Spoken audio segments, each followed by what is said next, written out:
इसी कारण से ज्यादा लोग भक्ति मार्ग छोड़ देते हैं, भगवान से नफरत करने लगते हैं। समझने की कोशिश करना, क्योंकि ज्यादातर भक्त इस चीज से गुजर रहे हैं और मुझे काफी मैसेजेस आते हैं, अभी मेरे को भगवान से नफरत होगी, मैं सब छोड़ रहा हूं, मुझे किसी पे विश्वास नहीं है। जय कपि बड़वंता प्रभु, जय कपि बड़वंता, सुर नर मुनि जन वंजित, सुर नर मुनि जन वंजित, पदरज हनुमंता, जय कपि बड़वंता। जय श्री राम दोस्तों, कैसे हो आप सब। आज के व्लॉग में आप सभी का स्वागत है। आज है शनिवार और आज एक और इंटरेस्टिंग व्लॉग के साथ वापस लौटा हूं। Q&A व्लॉग होने वाला है, आपके सवाल मेरे जवाब। वीडियो को आखिर तक जरूर देखिएगा, क्योंकि क्या पता आपके कोई ना कोई सवाल का जवाब आज आपको मिल सकता है। वीडियो को लाइक और शेयर जरूर करिए और नए हो तो चैनल को सब्सक्राइब करिए, बेल आइकॉन को दबाइए ताकि आने वाले नए नए इंटरेस्टिंग व्लॉग्स हमारे फैमिली से जुड़े आप सबसे पहले देख सकें। दोस्तों, वीडियो में आगे बढ़ने से पहले एक बात बताना चाहूंगा, और शायद आपको पता भी है कि आपने न्यूज़ देखा होगा, ऑनलाइन देखा होगा कि गुजरात के जो भी समुद्री विस्तार है और स्पेशली हाई अलर्ट पर थे और है भी, मतलब अभी इतना भी खतरा टला नहीं है, मगर आपको पता है कि बिपरजॉय साइक्लोन यानी तूफान काफी टाइम से आने वाला था और टकरा भी गया था कल। क्योंकि कच्छ में रेड अलर्ट था, द्वारिका, कच्छ, पोरबंदर जो भी समुद्री इलाके हैं, तो हम सभी प्रभु से यही प्रार्थना करते हैं, आप भी करिएगा, ताकि लोगों को जान हानि ना हो, नुकसान कम से कम हो। कहते हैं ना कि क्योंकि मैं टीवी पे वीडियोस वगैरह देखता हूँ, हालांकि डिस्टर्ब हो जाते हैं हम, मगर प्रभु से यही प्रार्थना करें, प्रभु ऐसी कोई लीला कर दे कि ये शांत हो जाए। आप भी प्लीज प्रार्थना करिएगा।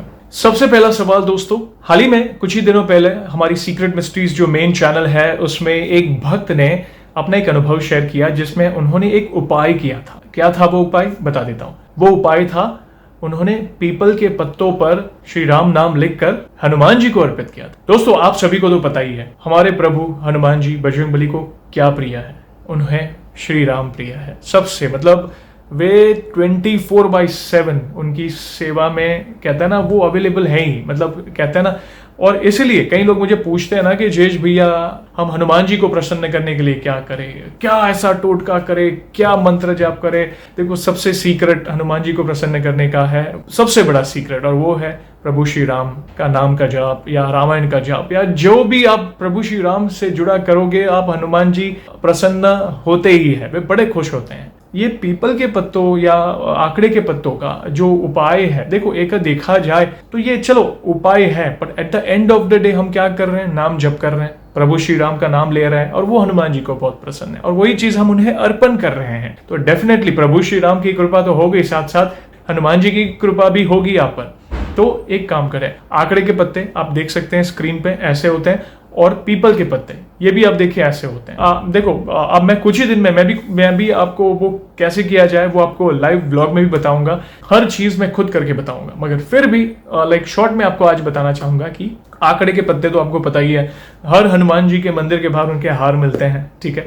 और पीपल के पत्ते भी ले सकते हैं आप 11, 21, 51, जैसे आपको लगे कि भाई आप जिस भी मंदिर में जा रहे हो हनुमान जी के, वहां की जो मूर्ति है, वहां का जो विग्रह है प्रभु का, जो वहां की जो मूर्ति है, उसकी साइज के हिसाब से आपको लगे। ज्यादा बड़ा लेंगे तो वो चढ़ाने में आपको इशू हो जाएंगे, मगर अगर आपको लगे हाँ 11 मतलब इनाफ है या 21 इनाफ है, तो आप एक फॉर एग्जाम्पल, चलो हम 21 पत्ते ले लेते हैं। हम 21 पत्ते लीजिए पीपल के या आंकड़े के, 21 पत्तों पर सिंदूर लीजिए, और हर पत्ते पे श्री राम या जय श्री राम, राम राम, आपको जो लिखना है प्रभु श्री राम से जुड़ा वो हर पत्ते पे लिखिए। और फिर हर पत्ते को फिर आप धागे से उसका एक हार बना दीजिए। आप स्क्रीन पे देखिए इस तरह का हार होता है, और उस हार को नियर बाय जो भी हनुमान जी का मंदिर है, आप वहां पे जाके प्रभु को अर्पित करिए। कौन से दिन करें, देखो वैसे तो आप हर दिन कर सकते हैं, मगर फिर भी जैसे हमारी मान्यता है हमारे सनातन धर्म में प्रभु को मानने की, या मंगलवार या शनिवार को,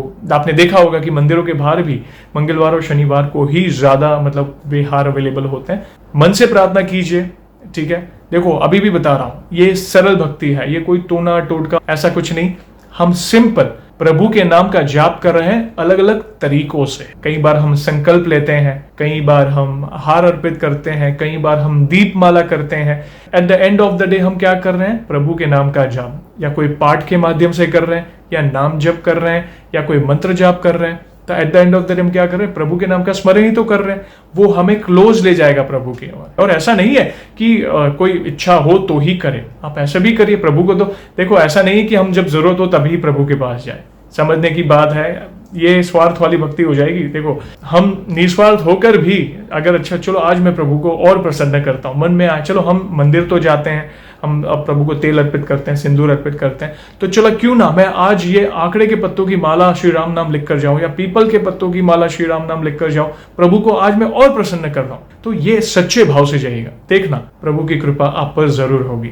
दूसरा सवाल, एक भक्त ने एक ऐसा सवाल पूछा जो आज कई लोगों की आंखें खोल देगा। क्या वो सवाल था, बताता हूँ। जयेश भैया, मैं पूजा पाठ बहुत कर रहा हूँ, कई महीने हो गए, क्या करूं, अब तक प्रभु की कृपा नहीं हुई। कई लोग तो ऐसा भी बोलते हैं कि जयेश भैया ये सब झूठ है, ये सब ढोंग है, मतलब आप जो बताते हो ना, ये मैंने तो सब करके देख लिया।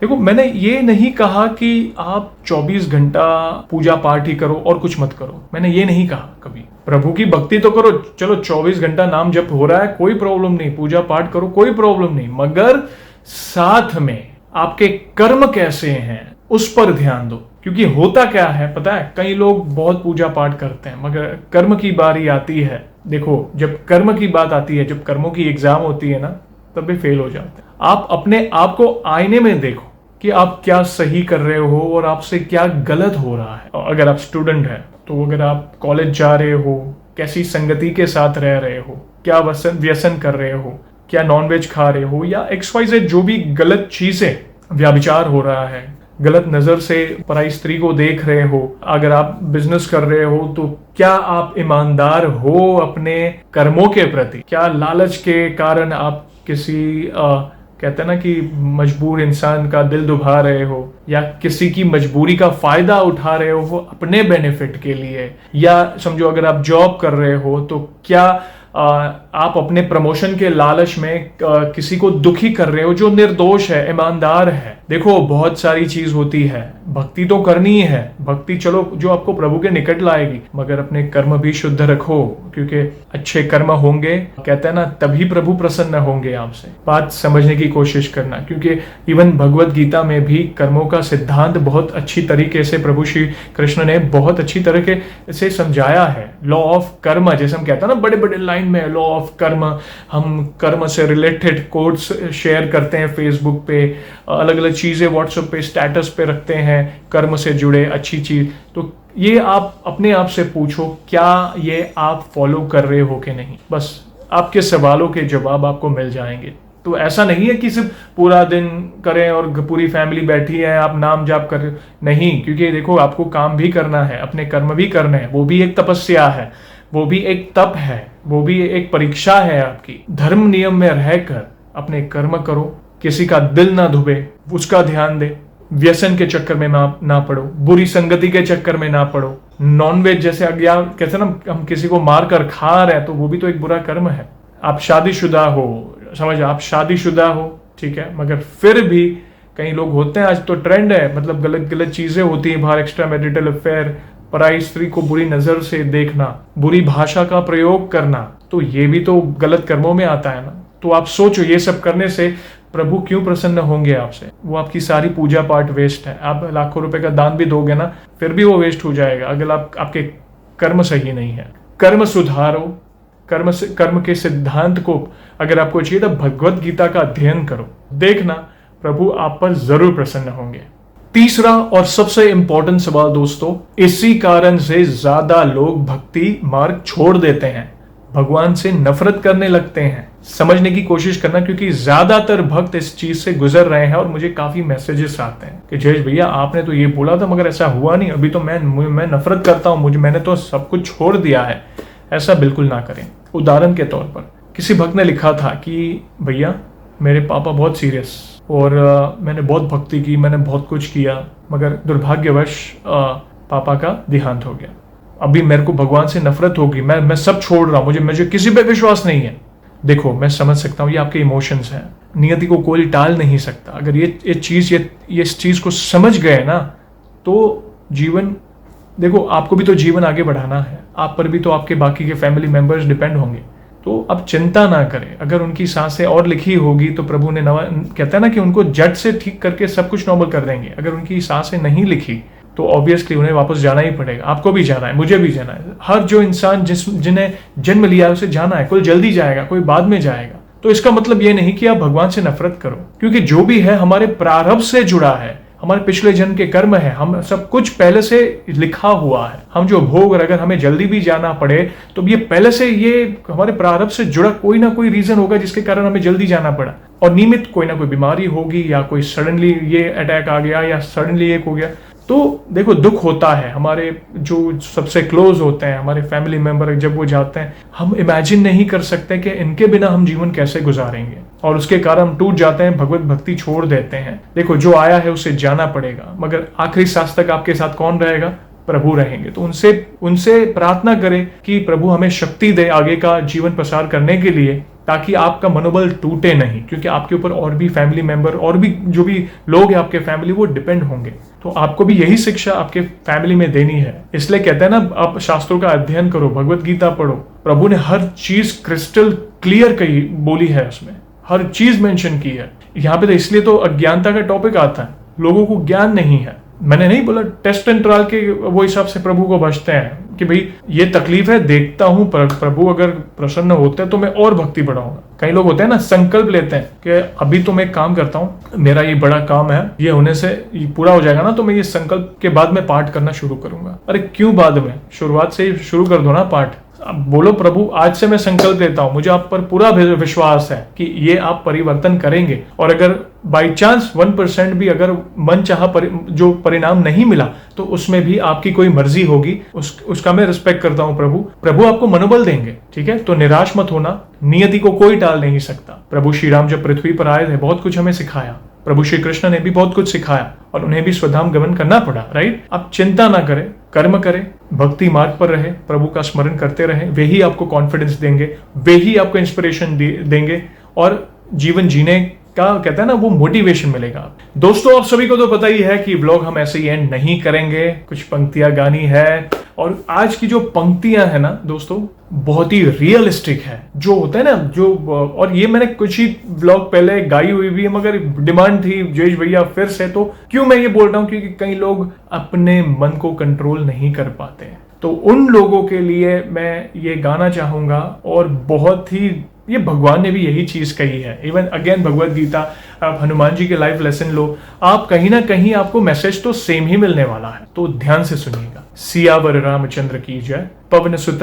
हनुमान की जय। मन से बड़ा बहरूपी ना कोई, पल पल रचता स्वांग निराले, माया ममता में उलझा रहे वो, पड़ जाए जो मन के पाले। मन के बहकावे में ना मन राह भुलाए, भ्रम में डाले तू इस मन का दास न बन, इस मन को अपना दास बना ले, तू इस मन का दास न बन, इस मन को अपना दास बना ले। जय श्री राम दोस्तों, उम्मीद करता हूं ये पंक्तियां बहुत कुछ सिखाएगी आज आपको इस व्लॉग में। व्लॉग कैसा लगा कमेंट में जरूर बताइएगा, वीडियो को लाइक और शेयर जरूर करिएगा। नए हो तो चैनल को सब्सक्राइब करें, बेल आइकन को दबाइए, ताकि आने वाले हमारे फैमिली से जुड़े व्लॉग, ऐसे Q&A वाले व्लॉग्स आप सबसे पहले देख सके। तब तक जय श्री राम, गुड बाय।